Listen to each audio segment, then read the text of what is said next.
الحمد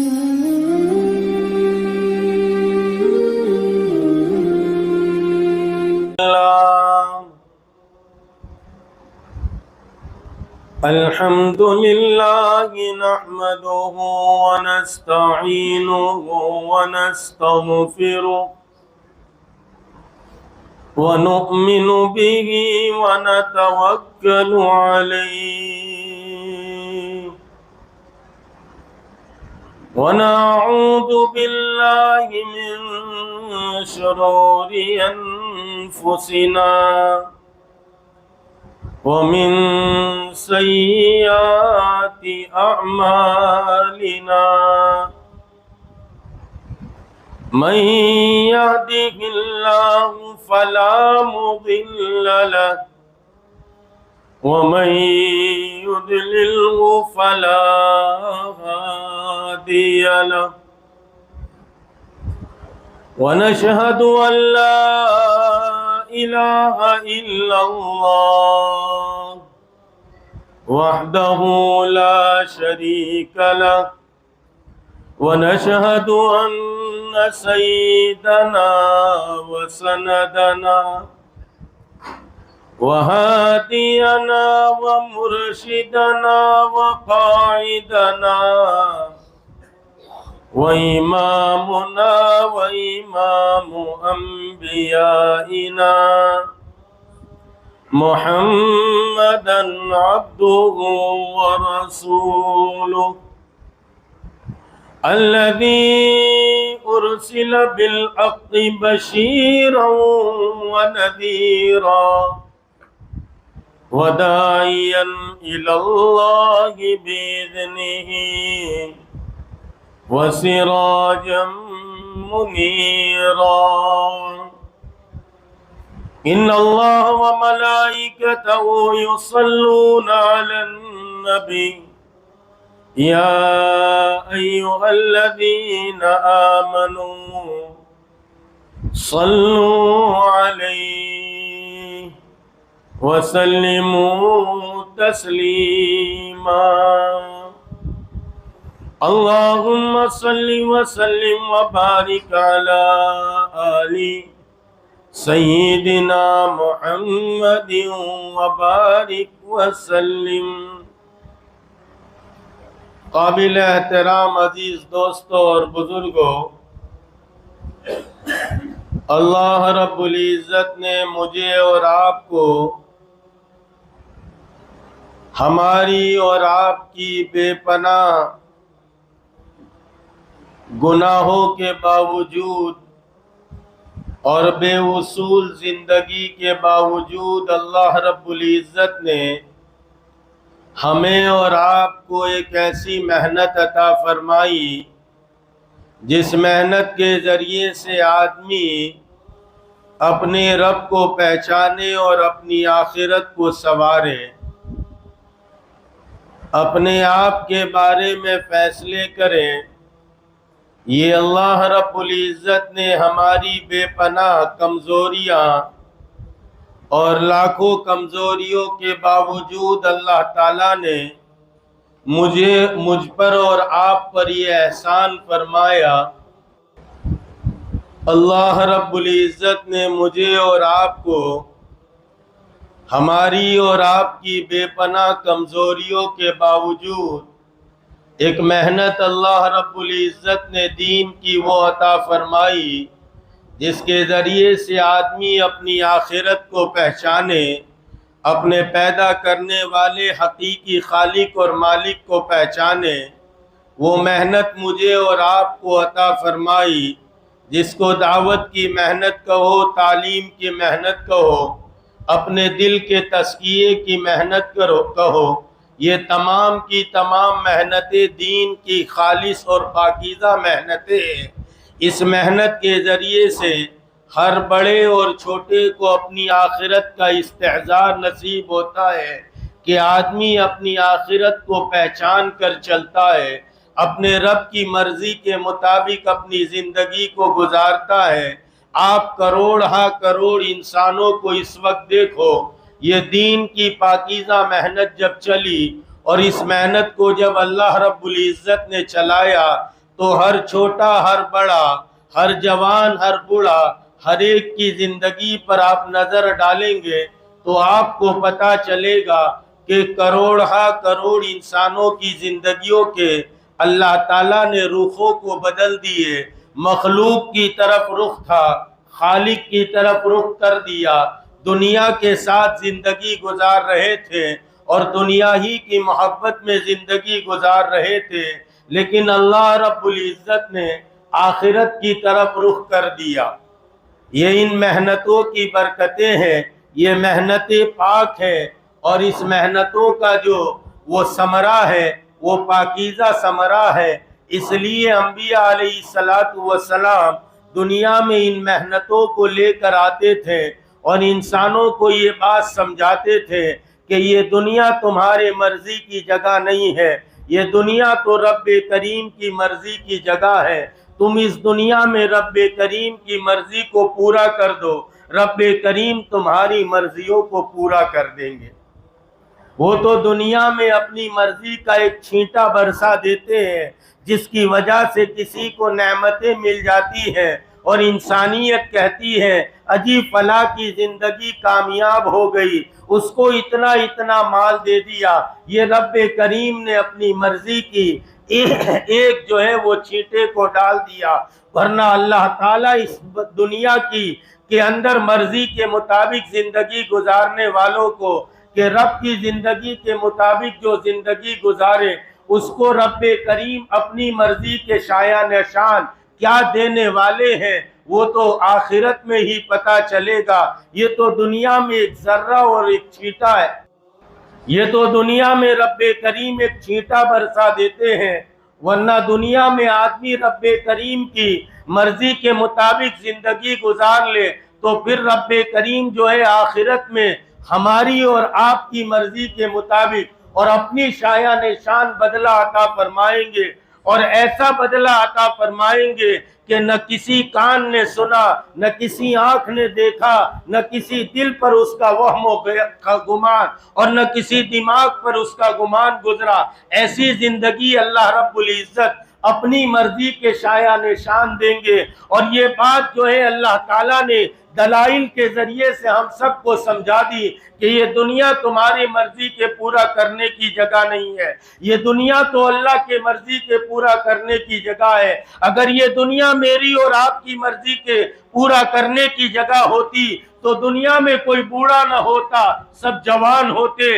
اگر میری اور آپ کی مرضی کے پورا کرنے کی جگہ ہوتی تو دنیا میں کوئی بیمار نہ ہوتا، سارے کے سارے تندرست ہوتے۔ اور اگر میری اور آپ کی مرضی کے پورا کرنے کی جگہ ہوتی تو پھر کوئی غریب نہ ہوتا، ہر ایک مالدار ہوتا۔ اگر میری اور آپ کی زندگی کے پورا کرنے کی مرضی کے پورا کرنے کی جگہ ہوتی تو پھر کسی کو موت ہی نہ آتی، لیکن موت آتی ہے اور یہ بتلاتی ہے کہ او بندو یہ دنیا تمہاری مرضی کی جگہ نہیں ہے، تم تو بہت مختصر وقت کے لیے اس دنیا میں آئے ہو، یہ دنیا تو مولا کے مرضی کے پورا کرنے کی جگہ ہے، تم یہاں اس دنیا میں رہ کر مولا کی مرضی کو پورا کر لو، پھر مولا تمہاری مرضی کو اللہ تعالیٰ اسی دنیا میں پورا کر دیں گے۔ تم اپنی مرضیوں کو، اپنی چاہتوں کو، اپنے جی کے چوچلوں کو مولا کی مرضی پر قربان کر دو، پھر اس دنیا میں وہی ہوگا جو تمہاری جی کی چاہتے ہیں، جو تمہارے جی کے چوچلے ہیں۔ شاہ دولہ رحمت اللہ علیہ، اسی ہندوستان میں ایک بزرگ ترین شخصیت گزری ہے جس کو شاہ دولہ کہتے تھے، انہی کے گاؤں میں اور انہی کے شہر میں ایک بند بنا ہوا تھا۔ وہ بند جو ہے وہ ایک دن جو ہے باڑھ آئی اور خوب پانی آیا اور بند بھر گیا، اتنا بند بھرا اور اتنا ڈیم بھرا کہ اب جو ہے وہ اوور فلو ہونے کی تیاری میں ہے، اب یہ جو ہے وہ بند کا پیٹھا پھوٹنے کی تیاری میں ہے۔ سارے کے سارے پریشان ہو گئے، سارے کے سارے جو ہے پریشان ہو کر، آدمی جب پریشان ہوتا ہے تو اس کو اللہ یاد آتا ہے یا اللہ والے یاد آتے ہیں؟ جب تک آدمی پر پریشانی نہیں آتی تب تک نہ اللہ یاد آتا ہے نہ اللہ والے یاد آتے ہیں، لیکن حضور پاک علیہ السلام نے صحابہ پر ایسی محنت کی تھی اور صحابہ کے دلوں پر ایسی محنت کی تھی کہ قرآن ان کے بارے میں کہتا ہے کہ وہ ایسے لوگ تھے کہ ان کے اوپر ضرورتیں آئے، ان کے اوپر فاقے آئے اور ان کے اوپر جو ہے وہ بڑے بڑے حالات آئے، وہ نہ حالات میں کسی سے گھبراتے تھے، نہ حالات سے متاثر ہوتے تھے، نہ حالات کے اوپر ہائی واویلا کرتے تھے، بلکہ ہر مرضی پر وہ چلتے تھے اور ہر حال میں وہ چلتے تھے اور مولا کی مرضی کو اپنی مرضی بناتے تھے۔ اسی لیے رب کریم نے حدیث قدسی میں فرمایا من لم یرضى علی قضائی ولم یرضى علی بلائی فلیکن ربا سوائی، جو میرے فیصلوں پر راضی نہیں رہتا، میری آئی ہوئی مصیبتوں کا اور حالات کا استقبال نہیں کرتا، وہ میرے علاوہ کسی اور کو رب بنا لے۔ اور پھر یاد رکھو مسلمانوں، یہ زمین انہی کی ہے، یہ آسمان انہی کا ہے، ہوا خلا بر و بحر پر حکومت انہی کی ہے، وہ رب العالمین ہے، وہ تمام جہانوں کے رب ہے۔ جب جو ہے وہ انہی کی زمین پر رہنا ہے تو اپنی مرضی کے مطابق کیوں رہے؟ اپنی مرضی کے مطابق ہم نے جینا شروع کیا، ہم حالات میں آ گئے۔ حالات عالم کا تغیر یہ بتلاتا ہے کہ ہم نے رب کی مرضی کو چھوڑا، اپنی مرضی کو شروع کر دیا۔ اور جب جو ہے وہ دنیا نے اپنی مرضی کے مطابق زندگی گزاری، وہ حالات میں آئی، وہ پریشانیوں میں آئی، وہ مصیبتوں کے دلدل میں پھنس گئی۔ اب یہ آئے کہنے لگے حضرت جو ہے وہ ڈیم ابھرنے کو ہے اور ڈیم پھٹنے کو ہے، اور اگر یہ جو ہے وہ یہ پھٹ گیا اور یہ پانی آنا شروع ہوا تو ساری بستی کی بستی ہلاک ہو جائے گی۔ شاہ دولہ نے کہا اچھا اتنی بڑی مصیبت آ گئی، اتنی بڑی پریشانی آ گئی۔ شاہ دولہ رحمت اللہ علیہ کھڑے ہوئے اور فرمانے لگے اتنی بڑی مصیبت آ گئی، اتنی بڑی پریشانی آ گئی، چلو میں تمہارے ساتھ چلتا ہوں۔ سارے کے سارے خوش ہو گئے، ارے اللہ والے دعا نہیں، اللہ والے تو خود ہی چلنے کو تیار ہیں، چلو ان کو لے چلیں گے، برکت والے ہاتھ لگا دیں گے، کوئی پتھر پر دم درود کر دیں گے، پتھر رکھ دیں گے، کوئی تجویز کر دیں گے اور وہ پیٹا پھٹنے سے بچ جائے گا۔ شاہ دولہ تمام کے تمام لشکر کے ساتھ اس ڈیم کے کنارے پہنچے۔ پوچھا بتاؤ کیا بات ہے؟ کہا کہ دیکھو یہ ڈیم ابھرنے کو ہے اور یہ پیٹا پھٹنے کو ہے، اگر یہ پھٹ گیا تو ساری کی ساری بستی ہلاک ہو جائے گی۔ حضرت نے فرمایا اچھا تو لاؤ وہ پاوڑا لاؤ، وہ کدال لاؤ۔ سب نے پاوڑا اور کدال دی، حضرت نے کدال کو اٹھایا اور اس بیٹے کو اور جو ہے اور اس ڈیم کو توڑنا شروع کیا جہاں سے پانی رس رہا تھا۔ پانی نے اور زور پکڑا تو لوگ رونے لگے، چلانے لگے اور کہنے لگے او اللہ والے یہ کیا کر رہے ہو؟ اگر آپ اس کو توڑ دیں گے تو کل کی بجائے آج، اور جو ہے وہ تھوڑی دیر کی بجائے ابھی ہم بہ کر ختم ہو جائیں گے۔ اب جو ہے وہ دل موم ہو چکے تھے اور سارے کے سارے رونے لگے تھے۔ حضرت شاہ دولہ نے فرمایا ہم تمہاری پارٹی کے نہیں ہیں، ہم تو اللہ کی پارٹی کے آدمی ہیں، تم جو کہے اور ہم دعا کر دے، ہم تمہاری پارٹی کے نہیں ہیں، ہم تو اللہ کی پارٹی کے ہیں۔ اور جب جو ہے وہ مولا کی مرضی جو ہے سیلاب کے لانے میں ہے تو شاہ دولہ کی مرضی بھی سیلاب کے آنے میں ہے۔ اور یاد رکھو ہم اپنی مرضی سے کچھ نہیں کرتے، ہم تو رب کریم کی مرضی سے کرتے ہیں۔ یہ شاہ دولہ نے آج تک جو ہے وہ مولا کی مرضی کے بغیر کچھ نہیں کیا۔ آج جو ہے تمہارے چہروں کو دیکھ کر ہم اپنی پارٹی کو بدل لیں، یہ نہیں ہو سکتا۔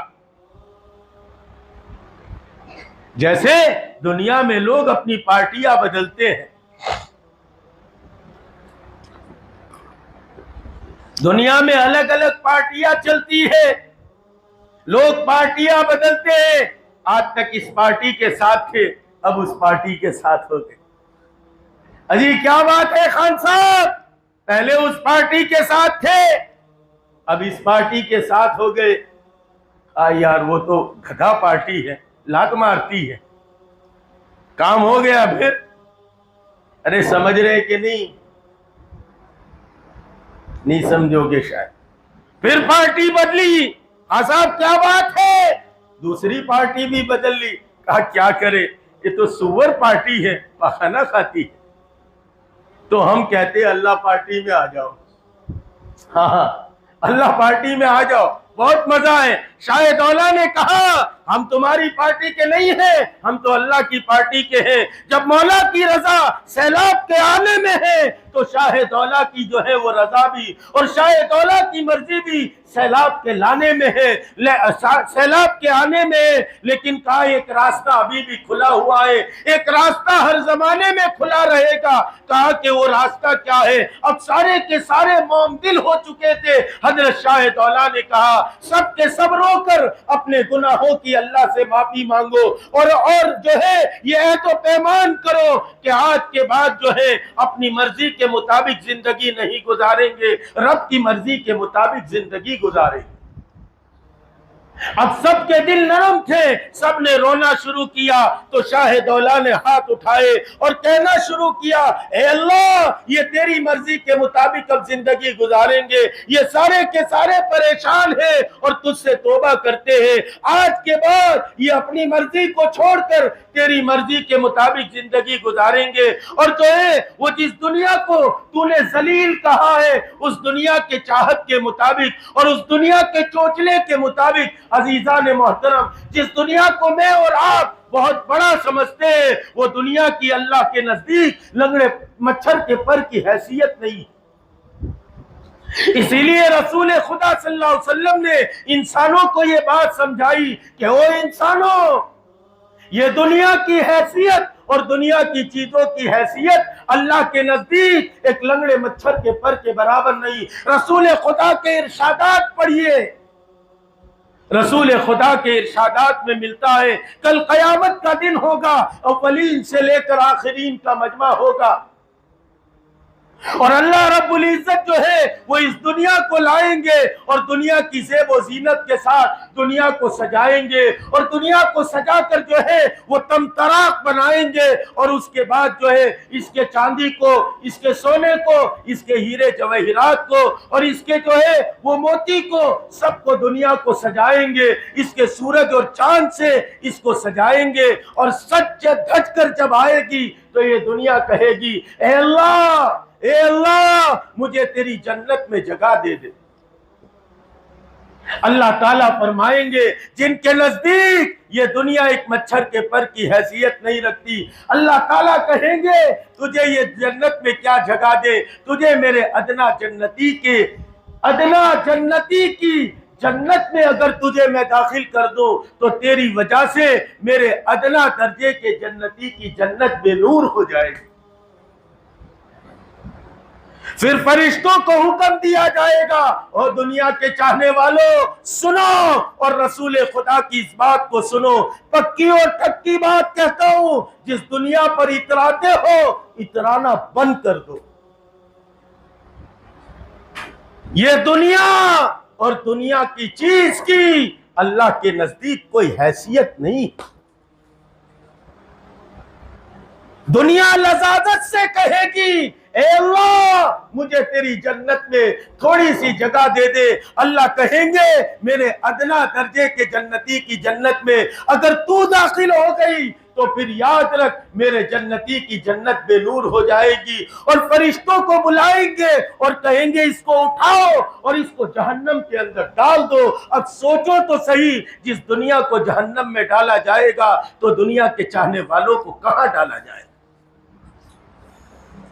جب دنیا ہی کو جہنم میں ڈالا جائے گا تو دنیا کے چاہنے والوں کو کہاں ڈالا جائے گا؟ اس لیے رسول خدا صلی اللہ علیہ وسلم نے امت پر اس بات کی محنت کی تھی کہ وہ امت جو ہے وہ دنیا کو نمبر 2 پر، اور دنیا کی کوئی حیثیت ان کے نزدیک نہیں تھی۔ ایک موقع ہے اور قبیلہ عشر تک جو بات پہنچی ہے کہ حضور پاک علیہ السلام کے پاس مال و دولت آیا ہے اور مال غنیمت آیا ہے اور حضور تقسیم کر رہے ہیں۔ اشعری قبیلہ یہ مدینے کے قریب میں رہتا تھا، مدینے کے جوار میں اشعری قبیلہ رہتا تھا۔ جب یہ بات پہنچی ہے کہ حضور کے پاس غنیمت کا مال آیا ہے، مدینے کی سرزمین ہے، مسجد نبوی کا صحن ہے، سارا مدینہ سمٹ کر مسجد نبوی کی طرف آ رہا ہے۔ دیر سے خبر قبیلے اشعر تک پہنچی،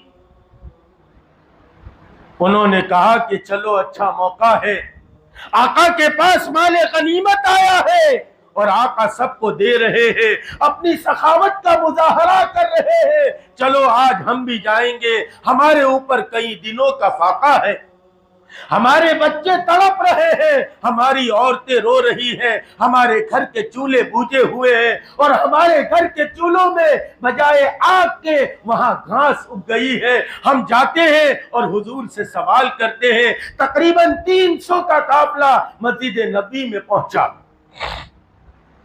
جب مسجد نبوی میں پہنچے تو پتا چلا کہ آقا تو اپنے گھر تشریف لے گئے، اپنے دولت قدے پر تشریف لے گئے۔ اب یہ پریشان ہے کہ کیسے آقا کب آئیں گے اور آقا سے کب ملاقات ہوگی، ہم کب اپنا سوال کریں گے۔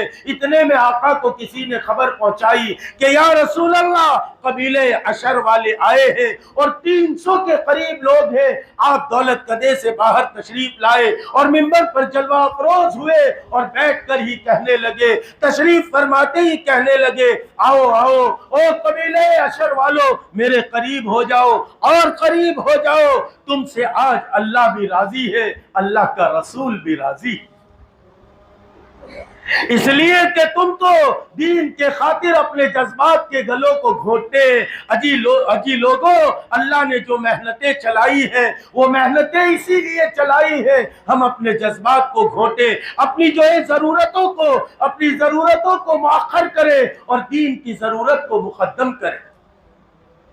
ارے ضرورت کے لیے جو ہے اور ضرورت ہی کے لیے پیٹ دکھانا اور ضرورت ہی کے لیے پیٹ دکھانا، اتنا تو کتا بھی کر لیتا ہے۔ ہمارے بڑے حضرت جی مولانا محمد یوسف صاحب کاندھلوی فرماتے تھے، ارے کتے کو 6-7 سال کا بچہ روٹی دکھاتا ہے تو کتا پیٹ دکھاتا ہے اور آگے کو چلتا ہے، اور اگر وہی 6-7 سال کا بچہ اگر ڈنڈا دکھا دے یا چھوٹا سا جو ہے وہ روٹی کے ٹکڑے کے بجائے چھوٹا سا پتھر کا ٹکڑا اٹھا لے تو پیٹ دکھا کر بھاگتا ہے۔ تو پیٹ دکھانا اور پیٹ دکھانا یہ تو جانور بھی کر لیتا ہے، ہم تو انسان ہیں۔ اگر ہم اپنی عقل سے اور اپنی سمجھ اور صلاحیت کے باوجود اگر جو ہے پیٹ اور پیٹ کو ہی سمجھ سکے تو پھر ہم سے بڑا بے وقوف کوئی نہیں ہو سکتا۔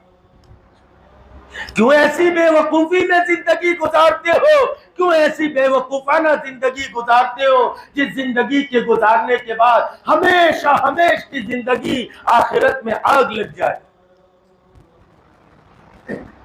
خیر بات رہ جائے گی۔ قبیلے اشر کے لوگ جو ہے قریب ہوئے، کائنات کے امام نے فرمایا، او قبیلے اشر والو میرے اور قریب ہو جاؤ، آج تو اللہ بھی تم سے راضی ہے، اللہ کا رسول بھی تم سے راضی ہے، اور قریب ہو جاؤ۔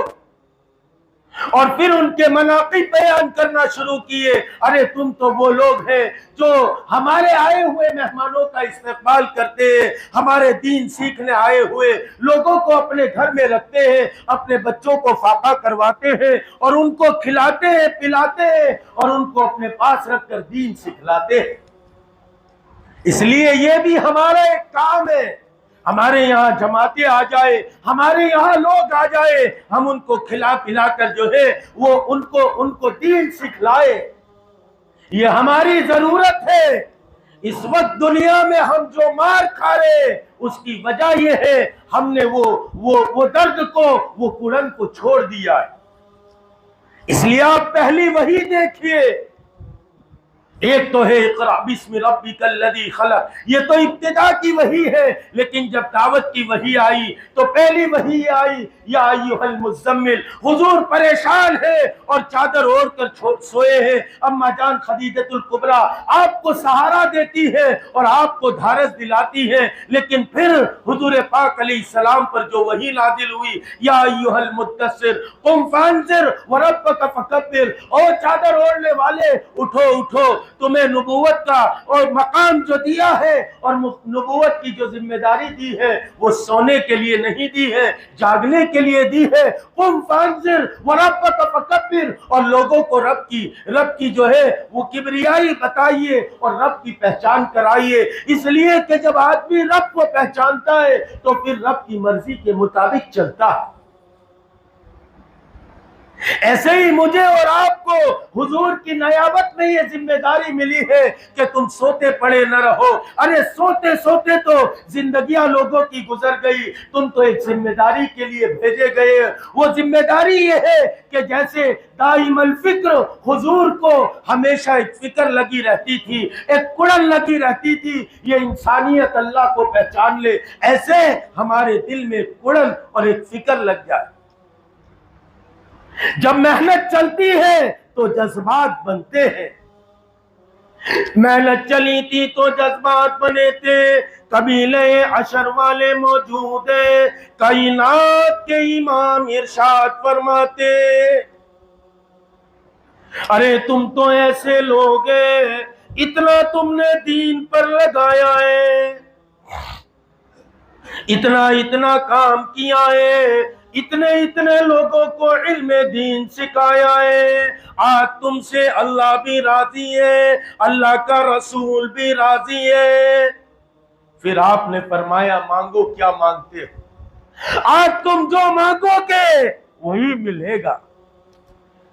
قبیلے عشر والے ایک دوسرے کو دیکھنے لگے، لو ہم تو آقا کے پاس آئے تھے مانگنے کے لیے، جو مقصد لے کر آئے تھے آقا خود ہی وہ بات کہہ رہے ہیں اور ہمیں کہتے ہیں مانگو، آج جو مانگو گے ملے گا۔ تو دیکھو سوچ کر مانگنا، آج دریائے رحمت جوش میں ہے۔ قبیلے عشر کے بڑے بڑے لوگوں نے، اشعری قبیلے کے بڑے بڑے لوگوں نے ایک دوسرے کو آنکھوں میں دیکھا اور اشارے کیے اور کہا یا رسول اللہ آج جو مانگیں گے وہ ملے گا۔ کہا جو مانگو گے وہی ملے گا۔ کہا کہ پھر مشورے کے لیے چند ساتھ اور چند گھڑیاں مل سکتی ہے، کہا کہ بیٹھ جاؤ اپنا مشورہ کر لو اور اپنا مشورہ کر کے چلے آؤ۔ قبیلے اشعر والے جو ہے آپس میں مشورہ کرتے ہیں، ابو موسیٰ اشعری کو اپنا بڑا بناتے ہیں، حضرت ربیعہ اشعری کو اپنا بڑا بناتے ہیں اور آپس میں مشورہ کر کے کہتے ہیں ربیعہ اشعری آپ ہم میں سب سے زیادہ عقل مند ہیں، آپ جو مانگو گے ہم وہ لینے کے لیے تیار ہیں۔ جن کے گھر کے چولہے بوجھ گئے ہو، جن کی عورتیں بغیر کھانے کو رو رہی ہو اور بچے تڑپ رہے ہو، بھوک سے بلبلا رہے ہو، جن کے سینوں میں بھوک کی وجہ سے پھپولے پھوٹ رہے ہو، لیکن جب ایک محنت ہوئی تھی عزیزان محترم، رب کریم کرے کہ میری بات آپ کو سمجھ میں آئے، جب ایک محنت ہوئی تھی، ایک محنت کو چلایا گیا تھا اور رب کریم کی جو ہے مرضی کو پہچانتے تھے، آپس میں مشورہ کرنے لگے آج آقا دینے پڑے اور دریائے رحمت بڑا جوش میں۔ باقی باللہ رحمت اللہ علیہ ایک بڑے اللہ والے گزرے دہلی میں، جن کا مزار ہے فتح پوری سے آگے۔ ایک نانبائی تھا، ایک بٹیارہ، وہ ان کی خانقاہ کے سامنے اپنی ہوٹل لگائے ہوا تھا۔ اس لیے ہم اہل سنی والجماعت سے تعلق رکھتے ہیں، ہمارے یہاں پیری مریدی بھی رواں ہے، جائز ہے۔ ہمیں حضور کی نیابت میں اللہ نے دعوت کی محنت دی ہے، دعوت کی محنت گھر گھر جانا، در در جانا، بے طلب بندوں میں جانا اور بے غرض ہو کر جانا۔ اس لیے دعوت میں لوگوں کی طبیعت چلتی نہیں، بھائی اشتہار بازی ہو، پوسٹر بازی ہو، نعرے بازی ہو، اور آج کل کے حساب سے ویڈیو اتارو ہو، تو ہر ایک کی طبیعت چلتی ہے۔ ارے سیف اللہ خان کا بھی کوئی نمبر ہے، اپنے پاس بھی کوئی کوالیفیکیشن ہے، لیکن ہمارے میاں جی مہراج صاحب فرماتے تھے نہ بلے ہیں، نہ وردی ہے، نہ نعرے ہیں۔ ہمارا کوئی بلہ نہیں، ہمارا کوئی نعرہ نہیں، نہ بلے ہیں، نہ وردی ہے، نہ نعرے ہیں، عجب نفس امارہ پہ سنگین وارے ہیں۔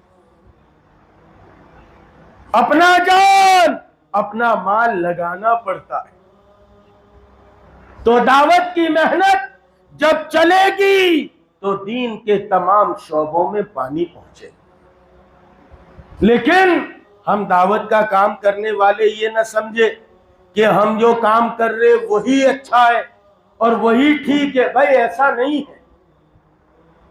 خانقاہوں میں صاحب نسبت لوگ تیار ہوتے جن کی قوت ولایت سے علاقوں کے علاقے اور قومیں کی قومیں ہدایت کی طرف پلٹا کھاتی۔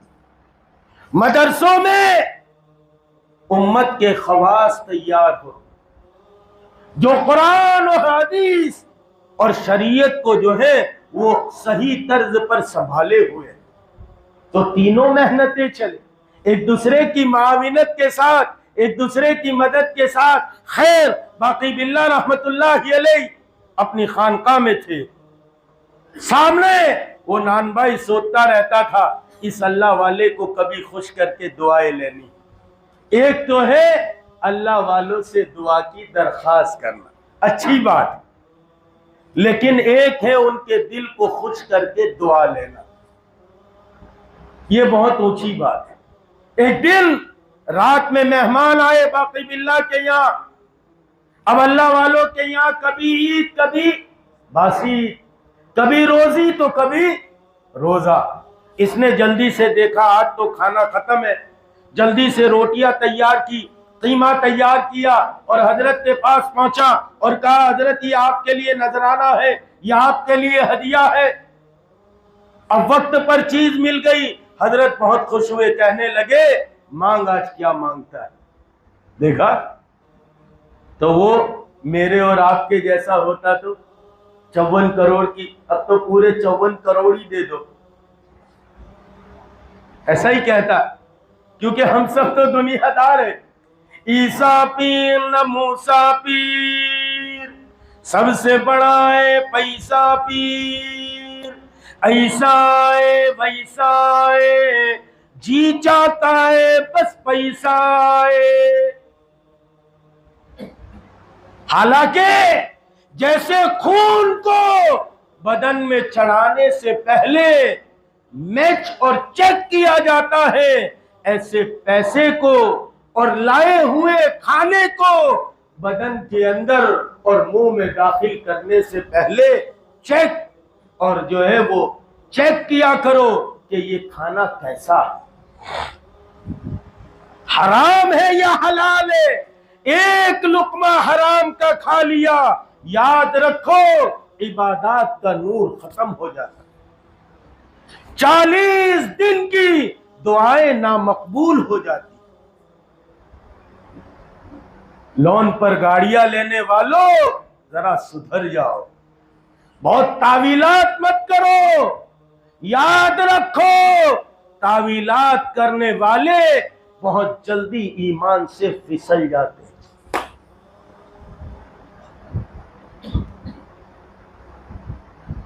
سمجھ لینا، یہ بہت بڑا جملہ ہے لیکن سمجھ لینا، تعویلات کرنے والوں کے لیے انجام بہت برا ہے۔ اس لیے اللہ نے جتنا دیا ہے اس کے مطابق گاڑی لو، بہت برگ مین کا چسکا مت لگاؤ۔ ہاں برگ مین لی تو کیا، اور ایکٹیوا اور جوپیٹر پر چلے تو کیا، تمہیں کوئی جو ہے وہ عہدہ ملنے والا نہیں۔